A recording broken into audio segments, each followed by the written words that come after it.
Yeah, I mean, I remember talking with Dave Brennan on this podcast about that, and Yes.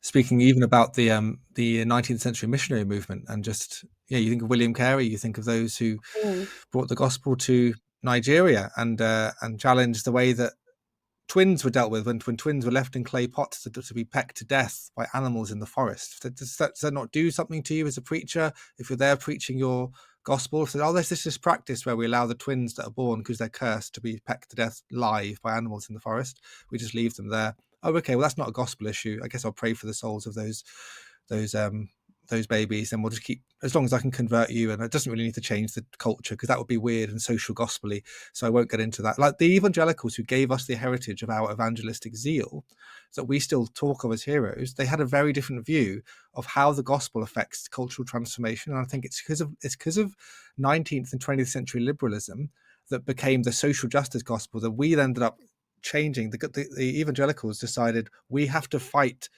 this social gospel because it's replacing the true gospel of the heart conversion, and that, I think, is an important battle to have, because when it's been co-opted, but we've in the process we've lost the kind of wider kingdom emphases. We've almost assumed that the talk of the kingdom of God is a liberal thing because the liberals talked about it. Well, it isn't. It's a Jesus thing. Jesus talked about the gospel the most times when in the gospels where the gospel is spoken about, it's spoken about the gospel of the kingdom.